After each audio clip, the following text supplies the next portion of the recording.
What's going on, YouTube? Welcome back to the DFS DOSE YouTube channel. I hope you guys are all having a great week so far. If you're new here, what we do is we discuss the Draftkings main slates every single week of the NFL season. So make sure you subscribe to the YouTube channel if you never want to miss another upload from us.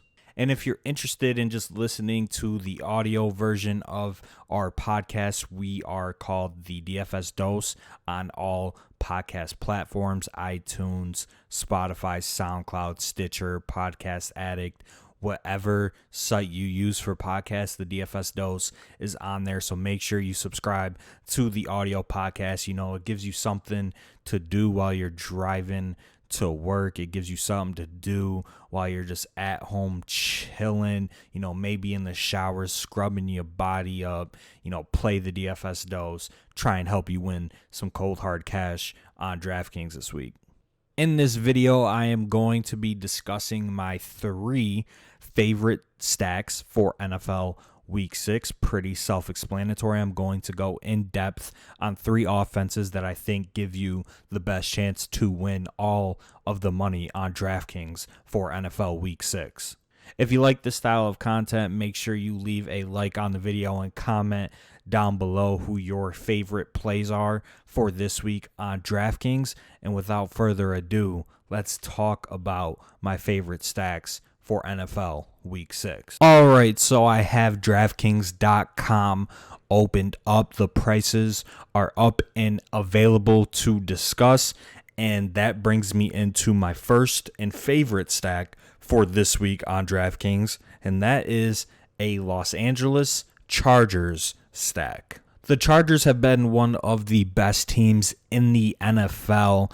As we all know, Brandon Staley is a front runner for Offensive Coach of the Year, and rightfully so. He's making all of the right decisions. This Chargers offense is playing at an elite level, and for fantasy purposes, the Chargers are passing at the 5th highest rate over expectation out of every team in the NFL. So we know that Justin Herbert is going to rack up the volume in terms of pass attempts, and we know specifically who is going to be getting the balls that he is throwing.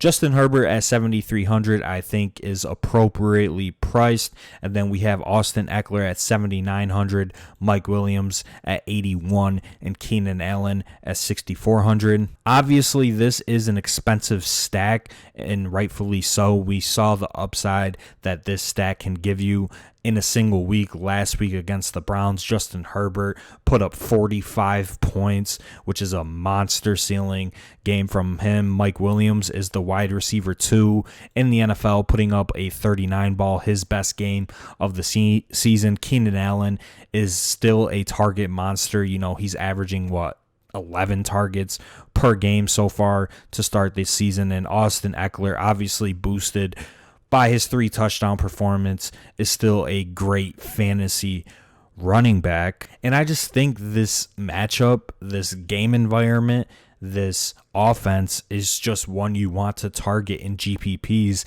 on a weekly basis. They're going up against one of the worst pass defenses in the NFL, a bottom 6 pass defense in terms of yards allowed in the Ravens. They don't have the talent on the defensive side of the ball due to some injuries.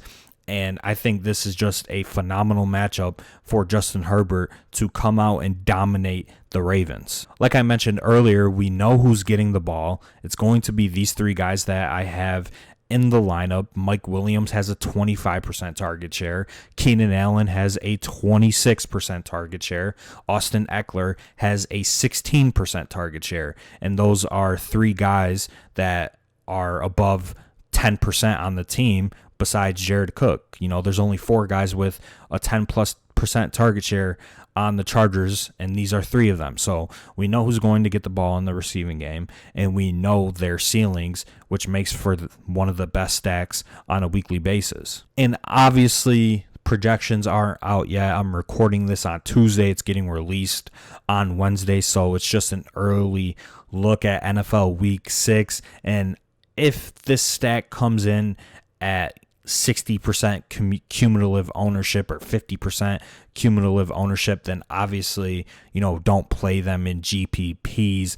But in my opinion, I think this stack is going to go underowned once again. I think Mike Williams is priced up around, some guys like Tyreek Hill and some other wide receivers where he's not going to get clicked again. Austin Eckler is priced up. He's only 900 below Christian McCaffrey, so everybody's just going to pay up for CMC. And then Herbert is around Lamar Jackson, who's 100 more, and I think will have more ownership than Justin Herbert. He's a couple $100 more expensive than Dak Prescott, Matt Stafford, and he's right under Kyler Murray and Patrick Mahomes. So I think you're going to get an ownership discount on these Chargers once again. And obviously, there's like that psychological thing where it's like, oh, I don't want to play a stack coming off of a great game, because they're due for a letdown spot. Nah, we don't buy into that. We just play the best plays, and this stack is one of the best stacks on the board this week. And then if we're just going to talk about bringbacks, which I think you should be bringing it back in your tournament lineups just to get max correlation, Mark Andrews is a standout play at the tight end position. Coming off of a career game for Mark Andrews, I think he's just severely underpriced at $5,200, to be honest, for his role. And he's going up against the Chargers defense that is giving up the second most points to opposing tight ends per game on DraftKings. So it's another great spot for Mark Andrews. And the way the Chargers play defense is they're just going to limit the big plays. They're going to funnel everything towards the middle. And Mark Andrews is going to be running all of the intermediate short comeback routes over the middle of the field. And Lamar, who has just been a different breed as a passer, is going to be able to find Mark Andrews against the Chargers. So I think including Mark Andrews in, your Charger stacks is probably ideal. And then the only other player that I would consider is Hollywood Brown at $5,900. And he's been one of the most consistent wide receivers in fantasy football, with only scoring one game under 19 points, and we've all seen the drops. He could have had a massive game against the Lions. So he looks to be a different wide receiver this year. Mark Andrews is obviously a top tight end in the NFL, and this is one of the best games to stack on the board this week with a 51 total, one of 3 games that have over a 50-point total. So just stack this game. Moving on to my second favorite stack would be the Chiefs stack. Yeah, I know I'm just saying an obvious stack. And I know it is pretty self-explanatory. The Chiefs offense is one of the best in the NFL, blah, blah, blah. I don't want to spend too much time on this. I just have to mention it because this is going to be a large part of my portfolio this week in GPPs, is stacking this game up. And I think you can go with Taylor Heineke. God, he's in cash game consideration this week at $5,800, but Patrick Mahomes is the highest priced quarterback on the slate at $8,300. The Chiefs are 2-3, last in the AFC West. They need a dub badly. The Washington football team is just bleeding points to the quarterback position. They are the worst defense in terms of points per game allowed to opposing quarterbacks on DraftKings, giving up a little over 28 points per game, which is just absurd. They're bottom 4 in terms of wide receiver points allowed per game on DraftKings. So it's just a phenomenal spot for the Kansas City Chiefs offense in a bounce back game. So stacking Patrick Mahomes, Tyreek Hill, and Travis Kelce, I mean, you can never go wrong with the stack. And then obviously the bring back and Terry McLaurin is great.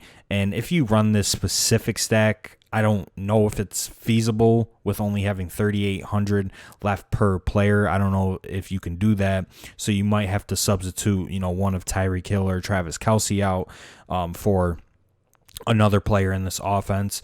But I think Ricky Seals-Jones is in play at $3K, just stupid cheap if you want to run him instead of Kelce. And then I think Mecole Hardman is obviously in play at $4,200 if Tyreek Hill is out. It's looking like he's not going to be out, but if he is out, Curtis Samuel, $3,500. Adam Humphries is cheap, and I just think there's going to be a lot of yards. There's going to be a lot of points. These are two horrible defenses that these teams are going to be fielding. It's the highest totaled game on the slate, and you have to play this game in GPPs. And honestly, the Chiefs stack isn't owned as much as we think it will be every single week, right? Like, we always think, oh, the Chiefs, obvious team to stack, But Mahomes never comes in as the chalk.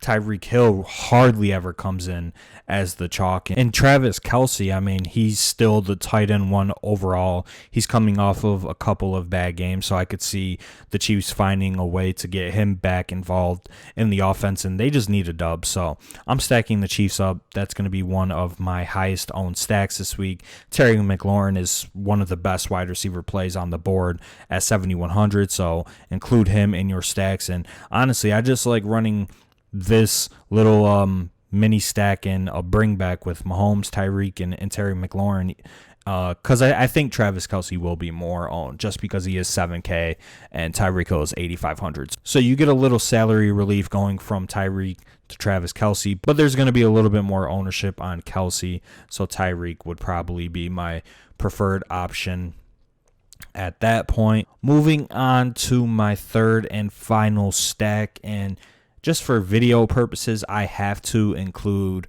a low-owned, high upside stack that I don't think a lot of people are going to play this week, just because I don't want to talk about the obvious stacks every single video, right? So I think one stack that will go under-owned this week that I think has the upside to get you there in tournaments if the rest of your lineup hits, and that is a Bengals stack. This Bengals and Lions game, I think, has the potential for some fantasy relevance. Two bad defenses, especially on the Detroit side of the ball. Detroit just doesn't have the talent to play any team right now. They're fielding a high school level defense out there, in my opinion, with all of the injuries that they've had. So Joe Burrow to Jamar Chase, Tyler Boyd, T. Higgins. If you want, you double stack two of these wide receivers with Joe Burrow, and then there's obviously two bringbacks that you can look towards, and that is DeAndre Swift and TJ Hawkinson. And I just don't think this is going to be a heavily owned stack, and I think in a 47-point total, which is decent on a 10-game slate, in a game that has a 3.5 spread in favor of Cincinnati, Vegas is projecting this to be a decently scoring game. It's projecting it to be a tight game throughout the entire game. And if we get into a script where Joe Burrow is in, a neutral script or in a negative game script where he has to throw the ball more than expected, it's wheels up for the Bengals. And then obviously we know what Jamar Chase's upside. We've seen it this season. He has 30+ upside. T. Higgins is great, 5,300. Tyler Boyd is great. And I just expect all three of these wide receivers to go under on. So it's really just pick whoever you want. In my opinion, you don't really have to consider ownership since Jamar Chase got a significant price increase. I don't think anybody is going to go into that mid-range of 665, 6,700, and if they do, they're just going to play CeeDee Lamb at 65 or Terry McLaurin at 7,100. So Jamar Chase you'll probably get at 6% ownership, 5% maybe. Same with Tyler Boyd, and I think T. Higgins could be a little bit higher just because he's the cheapest, but I don't expect it to be anything crazy. And then you're going to get low ownership on Swift and low ownership on Hawkinson. So wouldn't be too worried about the ownership with the stack. And like I mentioned, I just think that it does have the upside to get up there if the game script stays close, if it stays neutral throughout the entire game. Just two bad defenses going up against some offenses that do have talent on the offensive side of the ball in Cincinnati and Detroit, in my opinion. So give me the Bengals stack as one of the sneakier stacks in NFL Week 6.